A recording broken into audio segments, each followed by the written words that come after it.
এসেই গেলাম। হ্যাঁ মিস্টার গার্সিন,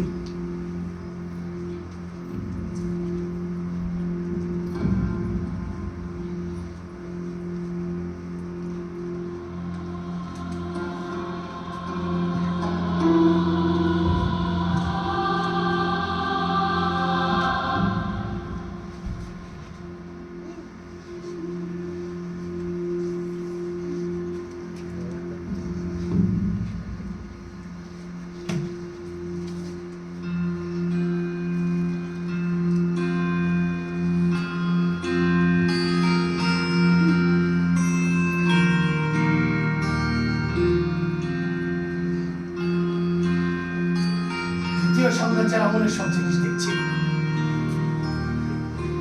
বেশ, তবে বেশ সাহসের সাথে বলতে পারি সবাই সময়ের সাথে বেশ অভ্যস্ত হয়ে পড়ছে। কেউ হয় আবার কেউ হয় না, কিন্তু কিন্তু এখানে নির্যাতনের সব জিনিসগুলো কোথায়? কি বললেন? ও তো চাবুক, উত্তপ্ত সাবাসী, আরো যে আনুষঙ্গিক বিষয় যেগুলোতে আমাদের নির্যাতন করা হবে, সেগুলো কোথায়? আপনি বলে একটু বেশি দাম করছেন।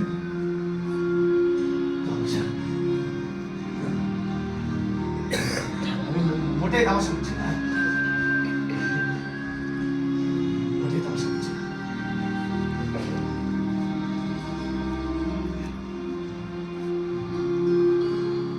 আয়না নেই? আয়না? কোনো জানালাও নেই দেখছি। ভাঙবার মতো কোনো জিনিসও রাখেনি। তো তোকে মনে মনে সব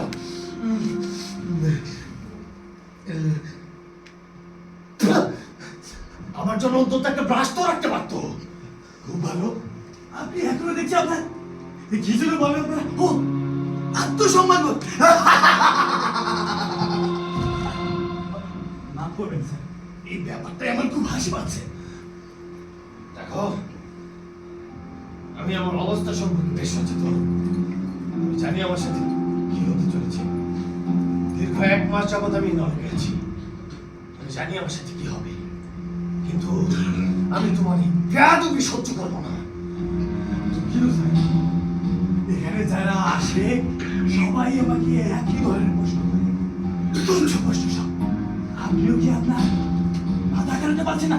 মানে মানে আমি জানতে চাচ্ছি আপনার মাথার ব্যাপারটার বিষয়।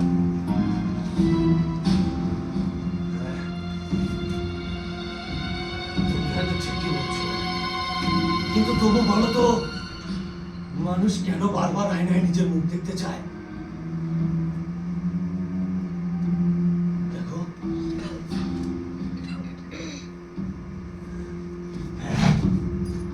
যেমন ধরো এই মেন্টাল পিসের উপর রাখা ব্রোঞ্জের মূর্তিটা, এটার একটা গল্প আছে।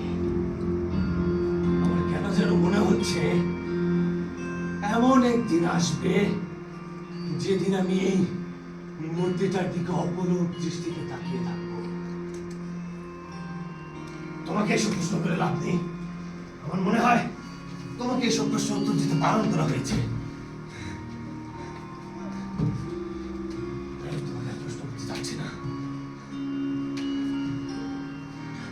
এই শোনো,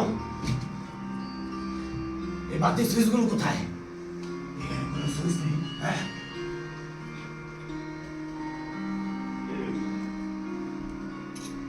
কি বললে? এই বাতিগুলো যদি সুইচ না থাকে তাহলে এগুলো নেভাবো কি করে?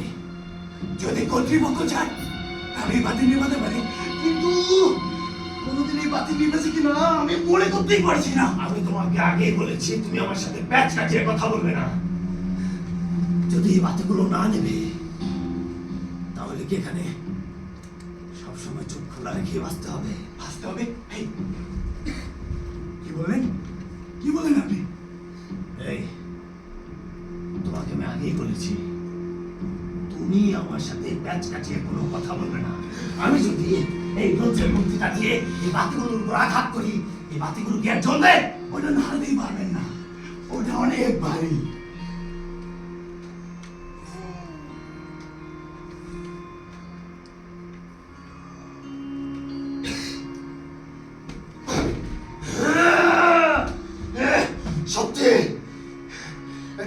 পারি। এই শোনো, এটা নিশ্চয় কলিং বেল। হ্যাঁ, আর আমি যখনই এই বেলটা চাপবো তখন তুমি এখানে আসতে বাধ্য। হ্যাঁ, কথা ঠিক বলেছে। হ্যাঁ, দেখি কিন্তু এই কলিং বেল এত বাজবে কিনা আপনি নিশ্চিত হতে পারবেন না? তারই কিছু একটা গোলমাল আছে। তাই সবসময় বাজে না, তারই কিছু একটা গোলমাল আছে।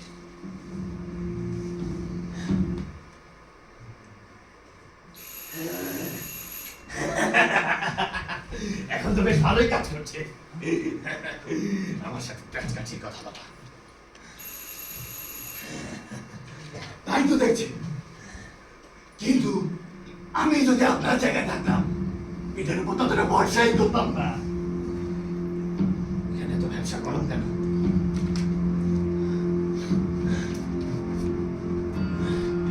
জানা আমার কি বলো?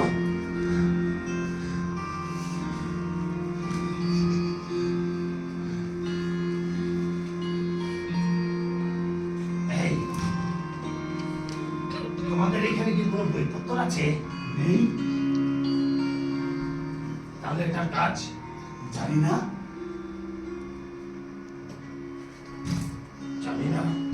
কোনো কিছু লিখতে দিচ্ছে না। এর থেকে আগের মানুষ খুবই ভালো ছিল, অত্যাচার করতো, তো জিজ্ঞেস করলে উত্তর দিতাম। আচ্ছা স্যার, আমাকে যদি আর কোনো কাজে না লাগে তাহলে আমি যাই। তুমি যাবে? হ্যাঁ, কেন যাই? চল। Thank you sir.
বাইরে কেউ আছো?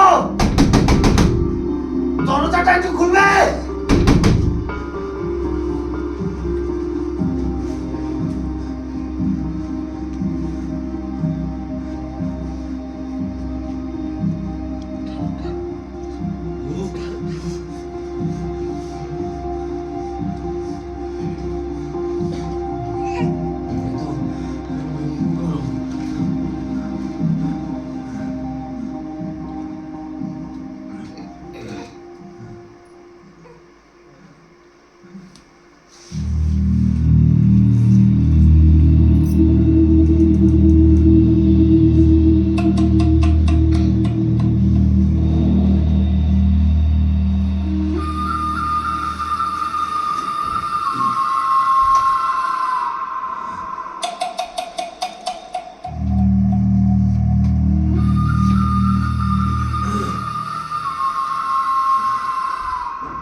বলতে পারে, এই যে ভদ্রলোক তিনিও তাই বলতে পারে। কিছু তার সাথে আমার সাক্ষাৎ হয়েছে। ঠিক আছে, তুমি আসতে পারো।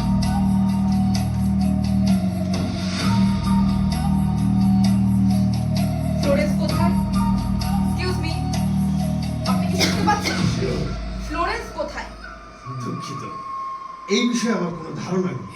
ও, তাহলে বুঝি এখানে এভাবেই নির্যাতন করা হচ্ছে।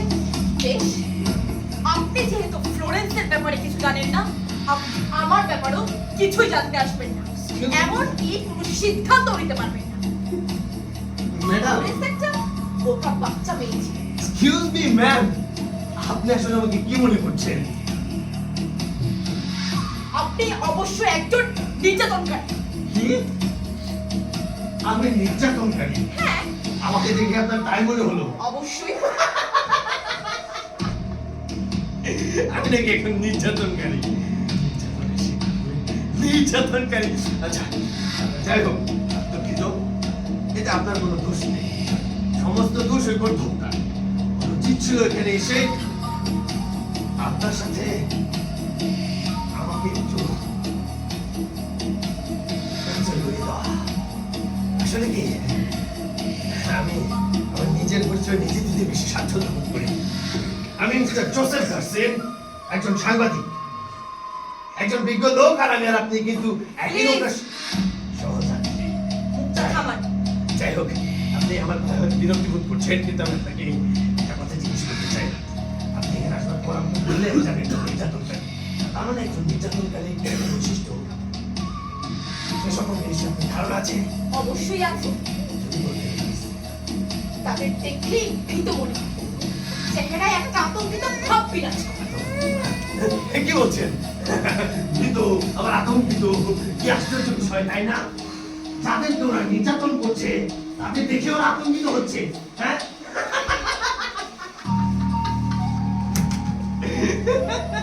হাসুন, আপনার যত ইচ্ছে হয় হাসুন, কিন্তু আমি খুব ভালো করেই জানি আমি কি বলছি।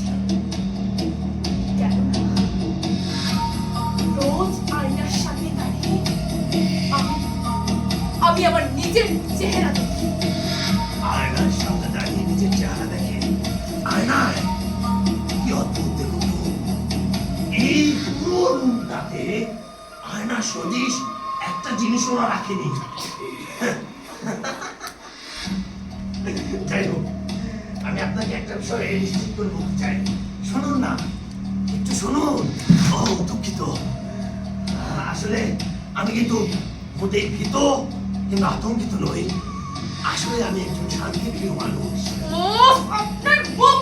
এই যে, আপনি আপনার মুখটা একটু স্থির করে রাখতে পারেন না? অবশ্যই। শুনুন, আপনার এই ভয়ার্থ চেহারা আমার উপর আরোপ করার আপনার কোনো অধিকার নেই। কথাটা মনে রাখবেন। পর থেকে বিরক্ত চলেই যাচ্ছে।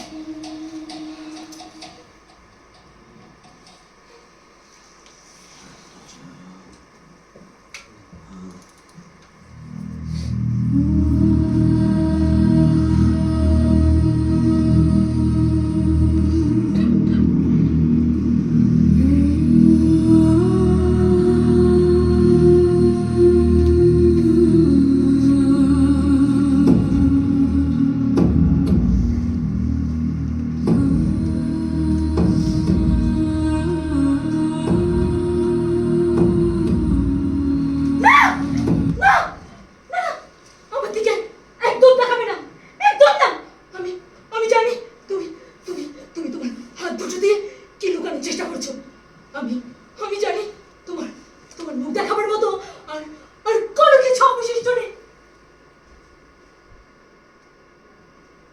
এক্সকিউজ মি, এ কি? তুমি আমাকে চেনো? না না, আমি তো তোমাকে চিনি না। ম্যাডাম, আমি কিন্তু কোনো নির্যাতনকারী কিংবা কোনো জল্লাদ নই। আমি তোমাকে তা ভাবিনি। আমি ভেবেছিলাম কেউ হয়তো আমাদের উপর ধিক্কারজনক কোনো কৌশল প্রয়োগ করছে। আচ্ছা খানসামা, আর কি কেউ আসছে? না ম্যাডাম। ও, তাহলে আমরা তিনজন থাকছি। এই ভদ্রমহিলা আর আর এই ভদ্রপুরুষ আর আর আমি।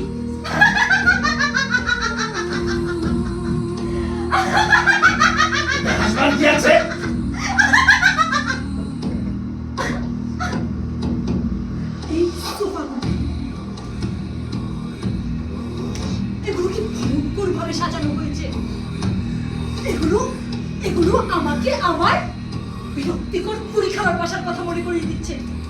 আচ্ছা খালসামা, ওই সোফাটা কি আমার? ও শিট!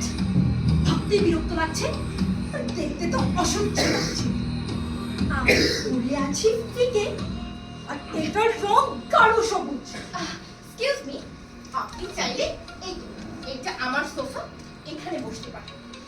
এটার কথা বলছো? এই সোফাটাতে কিন্তু আপনাকে বেশ মানাবে। তুমি দেখতে ভীষণ মিষ্টি, কিন্তু আমার মনে হয় না এটা আমার জন্য খুব একটা ভালো। শুধু আমাকে একটু বিনা দিচ্ছে, তাহলে ওই ভদ্রলোক। এই যে মিস্টার গার্সি, সোফাটা ছাড়ুন। ও দুঃখিত, এই সোফাটা নিয়ে কথা হচ্ছে।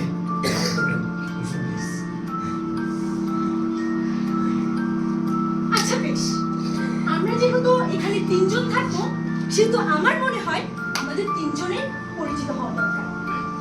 আমি রিগ্রেট স্টেলি। তুমি? আমি আমি আমি ইনেস সেরান, পেশায় পোস্ট অফিসের একজন কর্মকর্তা। পরিচিত হয়ে কিন্তু বেশ ভালো লাগলো। ধন্যবাদ। তুমি? জোসেফ গার্সিন। আচ্ছা, আমাকে যদি এখন কাজে না লাগে তাহলে এখন আমি যাই। হ্যাঁ, তুমি যেতে পারো। এক্সকিউজ মি, আমি কি আপনাকে তুমি করে বলতে পারি? হ্যাঁ, পারো। স্টেলি, তুমি কিন্তু দেখতে ভীষণ মিষ্টি। কিছু ফুল দিয়ে অভিবাদন জানাতে পারলে আমার মনটাই ভরে যেত। ফুল আমি ভীষণ ভালোবাসি, কিন্তু এখানে যা ব্যবসা গরম, মনে হয় না একটা ফুলও ঠিকঠাক থাকবে। আচ্ছা বেশ, আমরা যতটা সম্ভব হাসি খুশি থাকার চেষ্টা করবো। তুমি কি তাই মনে করো না মিস্টার গার্সি? আচ্ছা, তোমরা এখানে কতদিন যাবত আছো? এই তো গত সপ্তাহ থেকে। তুমি কবে থেকে স্টেলি? আমি আমি আমি গতকাল থেকে। সত্যি বলতে শেষকৃত্য এখনো শেষ হয়নি। বাতাসে বাতাসে আমার বোনের শাড়ি চারদিকে উড়ে বেড়াচ্ছে। সে সে কান্না করার জন্য আপ্রাণ চেষ্টা করছে। অলগা অলগা আমার অন্তরঙ্গ বন্ধু ছিল।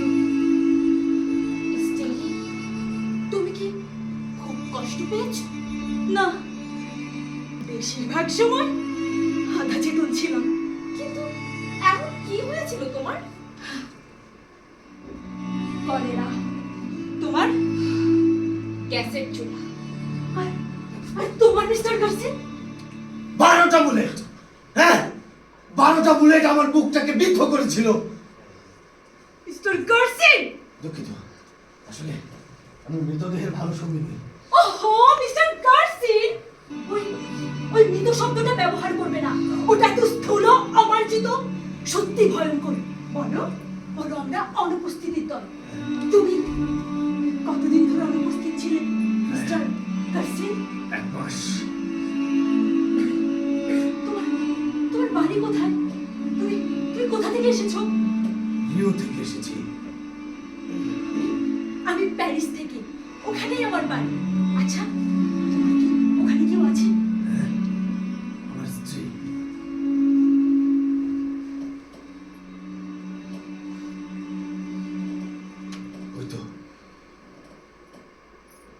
ওই তো রোজকার মতো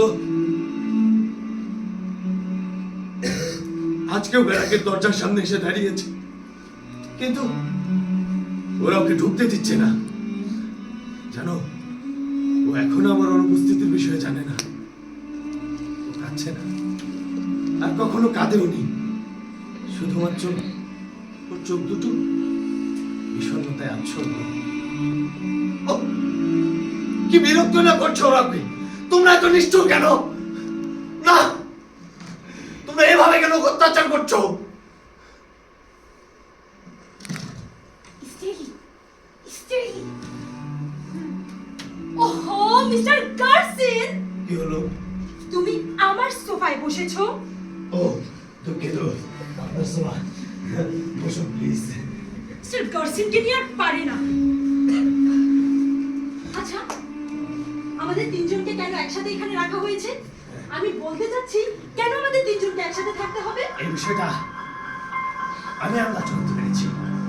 আমার কাছে মনে হয় এটা আমাদের অপ্রত্যাশিত সৌভাগ্য। তুমি হাসছো কেন?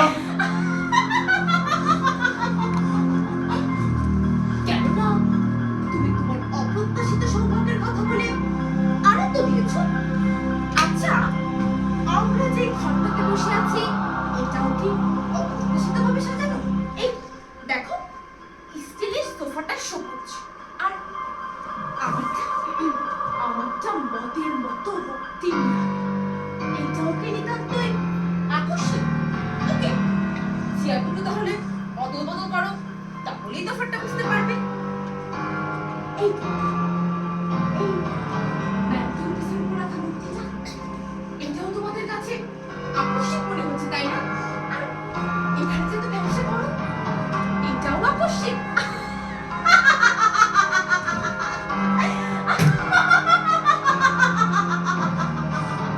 বোকার দল। হ্যাঁ হ্যাঁ, তোমরা বোকার দল।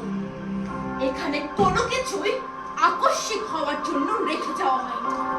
এখানে যা কিছু রয়েছে সবকিছুই আমাদের তিনজনের জন্য নির্ধারিত। তাহলে তাহলে আমাদের ইচ্ছে করে এক জায়গায় রাখা হয়েছে। হতে পারে। এই ধরো, তুমি ঠিক ঠিক আমার বিপরীতে বসে আছো। আচ্ছা বলো তো, এর কারণটা এবার কি হতে পারে? আমার কাছে কেউ কিছু প্রশ্ন করবে, প্রত্যাশা করবে, এটা আমি মোটেও সহ্য করতে পারি না। এটা এটা ভয়ঙ্কর কিছু একটা। এই, তোমাদের তোমাদের দুজনের কাছ থেকে বাজে কিছু একটা আসছে। মুখ দেখলে বোঝা যায়, কিন্তু তোমাদের চেহারা দেখে কিছুই বুঝতে পারছি না। এই, তুমি এখানে আসবার পর থেকেই বিভিন্ন ইঙ্গিতপূর্ণ কথা বলছো। তুমি নিশ্চয়ই এই নরক সম্পর্কে কিছু জানো। কি জানো আমাদেরকে বলো। একদম স্টুপিডের মতো কথা বলছো। আমি এইসব ব্যাপারে কিচ্ছু জানি না। কিন্তু কিন্তু আমাদের তো জানতে হবে। এই নরক থেকে দল দিত যদি বলার মতো সব সাহস থাকে। মানে আচ্ছা স্টেলি, তোমাকে কেন এখানে পাঠানো হলো? এমন কি করেছো তুমি? আমার আমার এই বিষয়ে বিন্দু মাত্র কোনো ধারণা নেই। আসলে কতগুলো বোকা কর্মচারী আছে যারা নিজেদের কাজই হয়তো নিজেরা ভালো করে বোঝে না। হয়তো আমাকে এখানে ভুল করে নিয়ে এসেছে, আর মিস্টার গার্সিন তোমাকেও ভুল করে নিয়ে এসেছে। সত্যি কথা বলতে, আমরা আমরা খুব গরিব ছিলাম। ছোটবেলায় বাবা মাকে হারিয়েছি, ছোট্ট ভাইটাকে মানুষ করতে হয়েছে। সেই সময় আমার জাতে এক বৃদ্ধ লোকের সাথে আমার বিয়ে হয়। কিছুদিন পর ভদ্রলোকের প্রেমে পড়ি। ওই ভদ্রলোক অবশ্য আমাকে পালিয়ে যেতে বলছিল, কিন্তু আমি চাইনি। তার কিছুদিন পর আমার আমার কলেরা হলো। আর কি, ওই বৃদ্ধ বিশ্রী লোকটার সাথে আমার আমার যৌবন উৎসর্গ করতে হয়েছে। আচ্ছা আচ্ছা মিস্টার গার্সিন, আমি আমি কি কোনো ভুল করেছি? নিশ্চয়ই না। আমিও একটা শান্তিবাদী পত্রিকার লেখক ছিলাম। যখন যুদ্ধ শুরু হলো তখন আমার কি করার ছিল বলো? সবাই আমার দিকে লক্ষ্য রাখছিল যে আমি সাহস করবো কিনা। আমি সাহস করেছিলাম, কিন্তু যে মুহূর্তে আমি সাহস করে আস্তে গুটিয়ে দাঁড়ালাম, ঠিক সেই মুহূর্তে ওরা আমাকে পেছন থেকে গুলি করলো। আমার কি দোষ ছিল? কোনো দোষ ছিল না? বাহ, চমৎকার।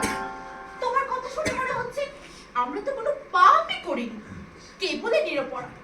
শোনো বৎস, আমরা তিনজনই এখন নরকে আছি। আর এই নরকে কাউকে এমনি এমনি ফেলে রেখে যাওয়া হয় না। আমরা তিনজনই অপরাধী, হত্যাকারী, এই নরকের তিনটি দণ্ডপ্রাপ্ত অভিশপ্ত আত্মা। ঈশ্বরের দোহাই, চুপ করবে! এই, তুমি চুপ করবে নাকি? যত সব নরকের কীট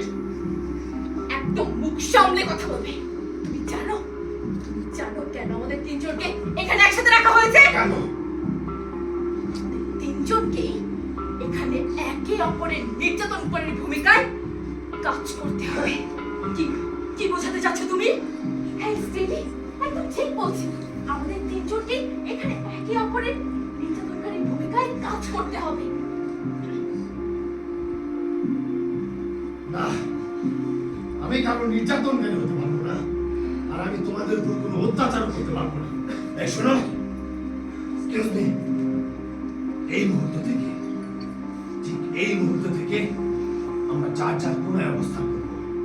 কেউ কারো কোনো বিষয়ে নাক গলাবো না, কেউ কাউকে বিরক্ত করবো না, শুধুমাত্র নিজেদের মুক্তির কথা চিন্তা করবো। তোমরা কি রাজি?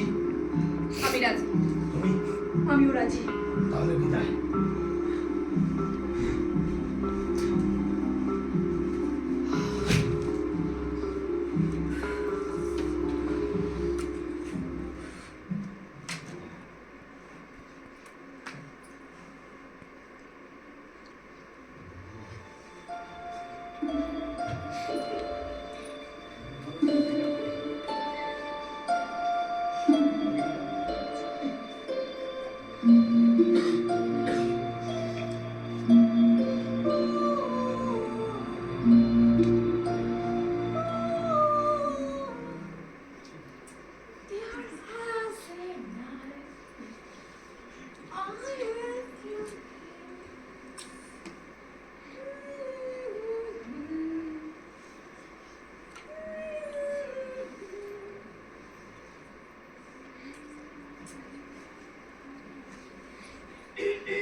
মাফ করবে, তোমার কাছে কি একটা আয়না ধার হবে? যদি কথা বলতে না চাও, নিজের পক্ষে অন্তত একটা আয়না ধার দিতে পারো। স্টেলি, আমার কাছে এসো, আমার ব্যাগে আছে। শিট, নিশ্চয়ই ঢোকার সময় নিয়ে নিয়েছে। ওহ, কি ক্লান্তিকর! আমার আমার অদ্ভুত লাগছে। যখন যখন আমি নিজেকে আয়নায় দেখতে পাই না, তখন তখন আমার সন্দেহ হতে থাকে আমি আমি আমি বেঁচে আছি কিনা। মনে হচ্ছে আমি আমি অদৃশ্য হয়ে যাচ্ছি। জানো, আমার আমার শোবার ঘরে বড় 6টি আয়না আছে। ওই তো ওগুলোকে আমি দেখতে পাচ্ছি, কিন্তু কিন্তু ওগুলো আমাকে দেখতে পাচ্ছে না। হায় ঈশ্বর! হায় ঈশ্বর! আমার লিপস্টিকটা।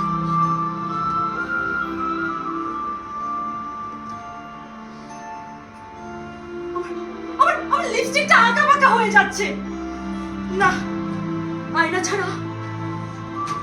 ছাড়া কখনোই ঠিকভাবে কিচ্ছু লাগাতে পারিনি। স্টেলি, এসো। আমি তোমার আয়না হতে চেষ্টা করছি স্টেলি, কিন্তু আরে ওর কথা বাদ দাও তো, ও তো কোনো হিসেবের মধ্যেই পড়ে না। ও, কিন্তু তুমি বলেছিলে আমরা একে অন্যকে আঘাত করতে যাচ্ছি। হ্যাঁ, বলেছিলাম। ধরে নিলাম তুমি আমাকে আঘাত করবে। আমাকে যদি কষ্ট পেতে হয়, তাহলে তোমার এই সুন্দর হাত দুটোতে হলেও হতে পারে। স্টেলি, আমাকে জড়িয়ে ধরো,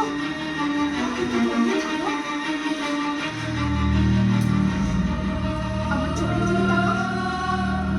কি দেখতে পাচ্ছ? এত ক্ষুদ্র, আমি কিছুই দেখতে পাচ্ছি না। কিন্তু আমি তোমার প্রতিটা ইঞ্চি দেখতে পাচ্ছি। তুমি আমাকে প্রশ্ন করো, আমি তোমার আয়নার মতো স্পষ্ট থাকবো আর সব উত্তর দেব। মিস্টার গার্সিন, আপনি কি আমাদের কথায় বিরক্ত হচ্ছেন? কার্সি, আচ্ছা আচ্ছা আচ্ছা, আমার লিপস্টিকটা কি ঠিকভাবে লাগানো হয়েছে? আমার কাছে এসো।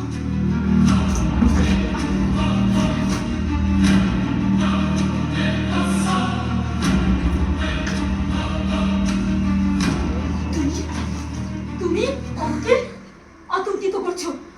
আয়না আমার প্রতিবিম্ব, তা কখনো পারে না। এই তো তোমার চোখের দিকে তাকিয়ে আমি আমি হাসতে পারছি, আর আমার হাসি তোমার চোখের তারাই ডুব দিবে। তারপর ঈশ্বরই জানে কি ঘটতে পারে। ওই স্ত্রী, তুমি আমাকে একবার ইমেজ করে রাখো না। আমার দিকে দেখো, একটু হাসো। আমিও কিন্তু খুব একটা কুৎসিত নই। তুমি আমাকে এভাবে আতঙ্কিত করতে পারো না। নিজেকে নিজেকে দেখতে না পাওয়ার কি যে যন্ত্রণা। সবকিছু ঠিক আছে মিস সেরানো? সবকিছু ঠিক আছে। স্ত্রী, তুমি আমাকে কেন পোষ মানাতে চাচ্ছ না বলো তো? আমাদের দুজনকে খুব ভালো সঙ্গী হতে হবে। আমি আমি কোনো মহিলা মানুষের সাথে বন্ধুত্ব করি না। কেন? আমি কি পোস্ট অফিসের একজন সাধারণ কর্মকর্তা বলে?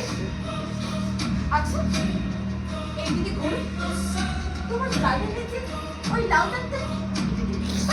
পিম্পল, পিম্পল কোথায়? কি বৃষ্টি ব্যাপার? কোথায় পিম্পল? শোনো, আয়না দিয়ে খুব ছোট ছোট জিনিস সহজেই চোখে ধরা পড়ে।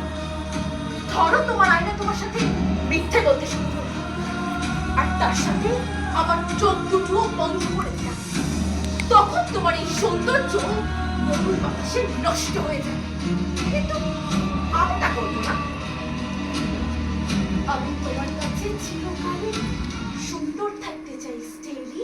সত্যি সত্যি তুমি আমার প্রতি আকর্ষিত হচ্ছ? আমি তোমার প্রতি প্রবলভাবে আকর্ষণ অনুভব করছি স্টেলি। আর আর আর মিস্টার কার্সিন, মিস্টার কার্সিন কি আমার প্রতি আকর্ষিত হচ্ছে? অবশ্যই করছে, কেননা ও একজন পুরুষ।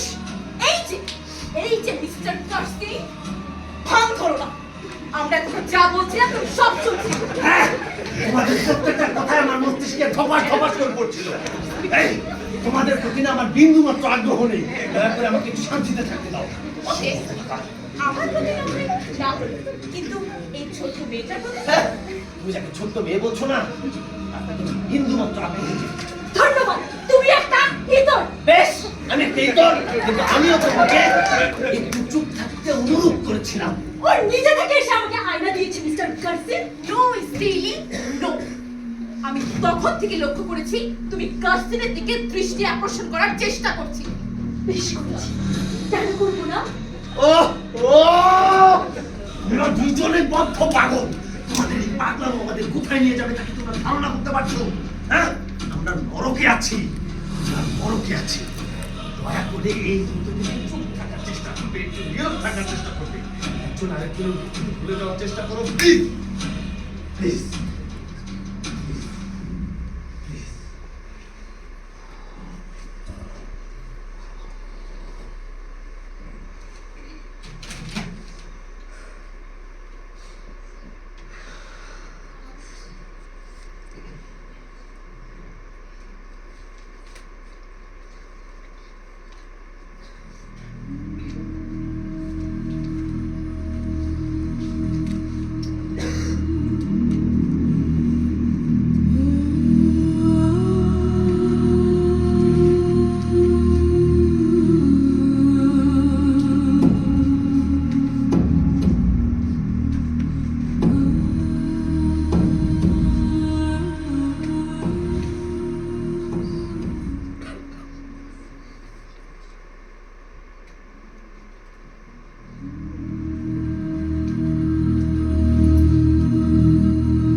চেয়ারে বসে আছো, তা আমার প্রতিটা লোমকূপ অনুভব করতে পারছে।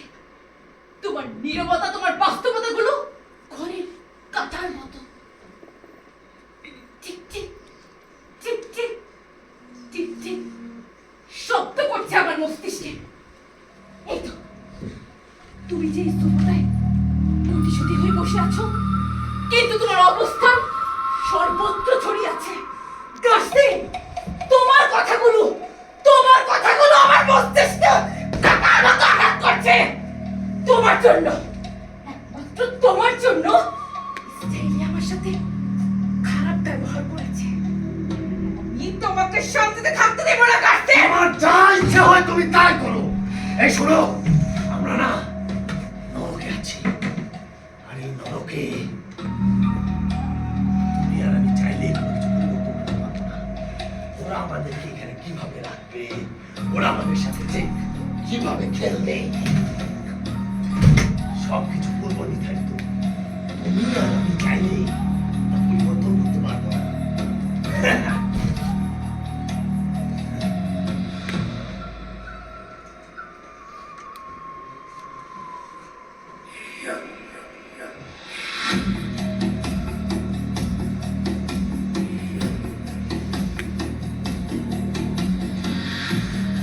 এই ছোট্ট মেয়েটি, আমি কি তোমাকে আকর্ষণ করতে পেরেছি? কারণ আমি লক্ষ্য করেছি তুমি আমার দিকে স্থির দৃষ্টিতে তাকিয়েছিলে। জানো, একটা সময় মেয়েদের বিষয়ে আমার বেশ আগ্রহ ছিল। কোনো কোনো মেয়েরা তো আমার প্রতি অনুগত ছিল। শোনো, আমরা সকল ভূমিকা বাদ দিয়ে এক হয়ে যেতে পারি, কারণ এই নরকে আমাদের আর হারাবার কিছু নেই। চলো, এখন আমরা নবজাতকের মতো নগ্ন হব। মিস্টার কার্সিন, আমাকে স্পর্শ করবে না। স্পর্শ করবে না?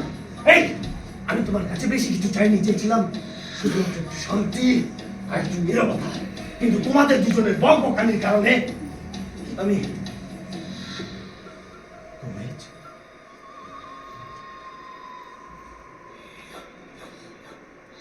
গোমেজের কথাগুলো আমি শুনতে পেলাম না। গোমেজ আমার সম্পর্কে কিছু একটা বলছিল, কিন্তু এখনো চুপ করে আছে, কারণ ওই সমস্ত কথাগুলো ওর মস্তিষ্কের পেছনে চলে গেছে। তোমরা দুজনে আমাকে জানতে হবে কেন আমি এই নরকভোগে দণ্ডিত। আমাকে জানতে হবে।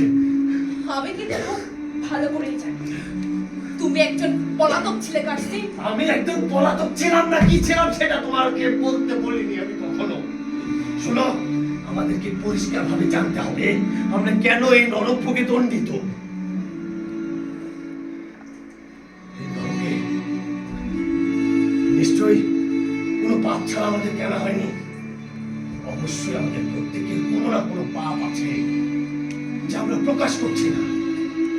এই ছোট্ট মেয়ে, তুমি তো তরুণ, তুমি শুরু করো। তুমি বলো তোমার এখানে আসবার কারণ। মনে করার জন্য অনেক চেষ্টা করেছি, কিন্তু কিন্তু কোনো লাভ হয়নি। ওরা ওরা আমাকে কিচ্ছু বলেনি। ওরা তো আমাকেও কিছু বলেনি, কিন্তু আমাদের তো বলতে হবে। ঠিক আছে, তুমি হয়তো ভয় পাচ্ছ, আমি শুরু করছি। শোনো, আমি কিন্তু মোটেই একজন শ্রদ্ধেয় বা সম্মানিত লোক ছিলাম না। তা আমরা খুব ভালো করেই জানি। যাই হোক, আমার কাছে মনে হয় আমার এখানে আসবার কারণ দীর্ঘ 5 বছর আমি আমার স্ত্রীর উপরে অমানবিক অত্যাচার করেছি। প্রতিদিন মদের দুর্গন্ধ আর নারীর গন্ধ নিয়ে বাড়িতে ফিরতাম। আমার স্ত্রী সব বুঝতে পারত, কিন্তু কোনো প্রতিবাদ করত না। এই তো আমি দেখতে পাচ্ছি, মাত্রই ব্যারাকের লোকজন আমার কোটটা ওর হাতে দিল। সেই কোটে লেগে থাকা 12টি বুলেটের মরিচা পড়া দাগ।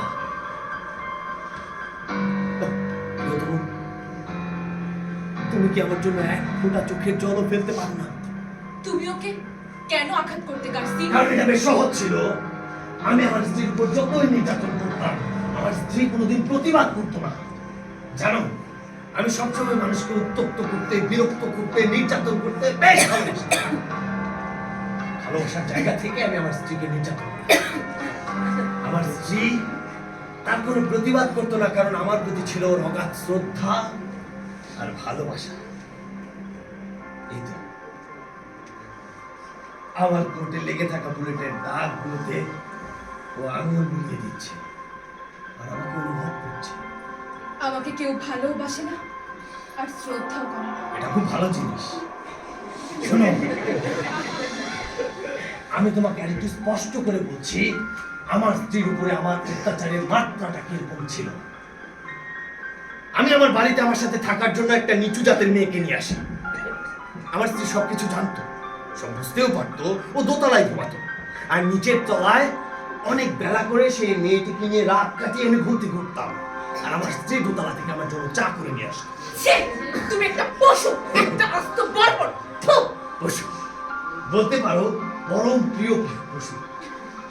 শোনো, আমি না হয় পশু, কিন্তু তুমি এত ভালো মানুষ, এগুলো কি করছো? তোমার গল্পটা বলো। বেশ, আমি যেখানে থাকতাম সেখানকার লোকেরা আমাকে নরকের পেশা বলে ডাকত। ইতিমধ্যে এখন নরক ভোগের দণ্ড দেয়া হচ্ছে, তাই আমার এখানে থাকাটা আশ্চর্যের তো কিছু নয়। অবশ্যই এই সামান্য বিষয়ের কারণে তোমাকে নরকে এনে ফেলা হয়নি। না, ফ্লোরেন্সের সাথেও একটা ঘটনা আছে। ফ্লোরেন্স?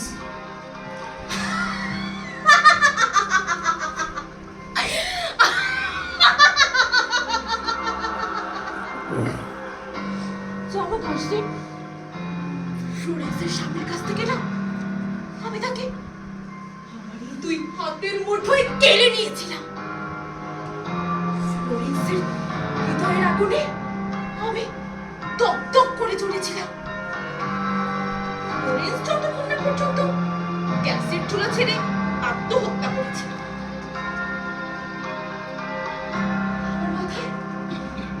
আমার মাথায় যখন নিষ্ঠুরতা ভর করে, তখন না আমি কাউকে কষ্ট না দিয়ে থাকতে পারি না। আমার ইচ্ছে করে আমি সবকিছু জ্বালিয়ে পুড়ে শেষ করে দেই। ওয়েট, এই এরকম করে হাসবে না। ফ্লোরেন্স মানে তুমি এই রুমে ঢুকবার পর যে মহিলাটা সন্ধান করছিলে সে? একদম তাই। তুমি তার সাথে কি করেছিলে? সে কি নিজেকে হত্যা করেছিল? সাথে আমাকেও। কি বলছো? কি হলো কার্সি? ভয় পেয়েছো? আমাকে দেখে ভয় পেয়েছো? আমি যে কতটা নিষ্ঠুর তা তোমার ধারণারও বাইরে। ফ্লোরেন্সের স্বামীকে কুকুরের জীবন গ্রহণ করতে আমরা দুজনে মিলে ধাবিত করেছিলাম। তারপর কি হলো জানো? ফ্লোরেন্সের স্বামী একটা বোকা ছিল, ঠিক তোমার মতো। একটা ট্রাক চাপায় পড়ে মারা গেল। ও অবশ্য আমার কাজিন ছিল। তার মানে ওই পুরুষটা আর সর্বমোট 3টি মৃত। একদম তাই। 2 জন নারী, 1 জন পুরুষ। না, তোমার গল্পটা মোটেই সুখকর না। এই তরুণী, এই শুনছো? তুমি তো আমাদের দুজনের গল্প শুনলে, এবার তোমারটা বলো। আমি তো তোমাকে আগেই বলেছি, আমার কিচ্ছু মনে নেই। মনে করার জন্য অনেক চেষ্টা করেছি, কিন্তু কিছুই মনে করতে পারছি না। বেশ, আমরা তোমাকে সাহায্য করছি। এই তুমি বলো তো, এই রুমে প্রবেশ করবার পর তুমি প্রথমে যে বিভৎস চেহারা লোকটাকে দেখে ভয় পেয়েছিলে সে কে? তুমি তুমি তুমি কার কথা বলছো? তুমি খুব ভালো করেই জানো কার্সিন কার কথা বলছে।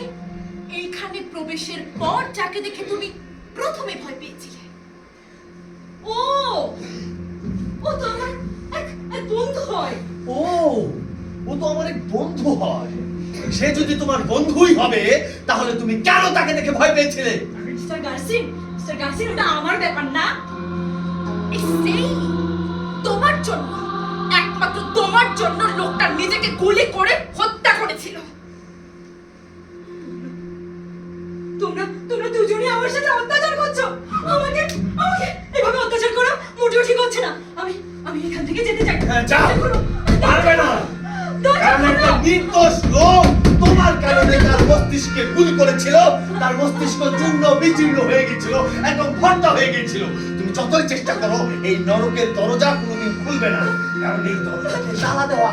যতক্ষণ খান সাবান না আসবে এই দরজা খুলবে না। যাও যাও যাও। তোমরা তোমরা দুজনেই জঘন্য। স্টেলি, তুমি তার রক্ষিতা ছিলে, তাই না? হ্যাঁ। উফ, কি জঘন্য একটা শব্দ। ওই লোকটা পেশাদার ট্যাঙ্গো নাচতো, আর ওই গির্জার ইঁদুরদের মতো গরিব ছিল। অবশ্যই সোজাসুজি উত্তর দাও, সেই লোকটা গরিব ছিল কি না? হ্যাঁ, সে সে গরিব ছিল। এটাই হচ্ছে বিষয়, লোকটা ছিল গরিব। হ্যাঁ, আর লোকটা গরিব ছিল বিদায় তুমি তার সাথে এই অন্যায়টা করেছিলে। সে লোকটা তোমাকে প্রচন্ড রকমের ভালোবাসতো, তোমার সাথে পালিয়ে যাওয়ার জন্য সে সব কিছু ত্যাগ করে এসেছিল। কিন্তু সে আসবার পর তুমি কি করলে? তার চেহারা দেখে তুমি তাকে বিদ্রুপ করলে। তার তার ধন সম্পদ নেই বলে তুমি তাকে প্রত্যাখ্যান করলে। সেই বিদ্রুপ আর উপহাস সহ্য করতে না পেরে লোকটা নিজেকেই শেষ করে দিল। তোমরা তোমরা দুজন দেখছি সবটা জানো।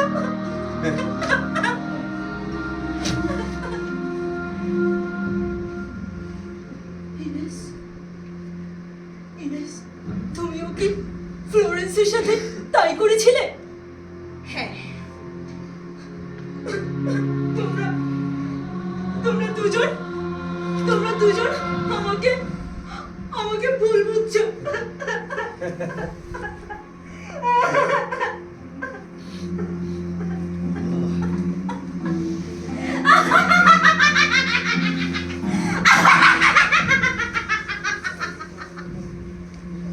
তোমরা জানো না, ও আমার কাছে একটা বাচ্চা চেয়েছিল। আর তুমি তা চাওনি? না না, আমি তা চাইনি। আমার বাচ্চা কাচ্চা এসব ভালো লাগে না। ছ্যা। কিন্তু দুর্ভাগ্য আমার, বাচ্চাটা পেটে এলো। আমি চলে গেলাম সুইজারল্যান্ড। বাচ্চাটা যখন হয়, রোজা তখন আমার সাথে ছিল। ও তো বাচ্চা পেয়ে ভীষণ খুশি, কিন্তু কিন্তু আমার ব্যাপারটা মোটেও ভালো লাগেনি।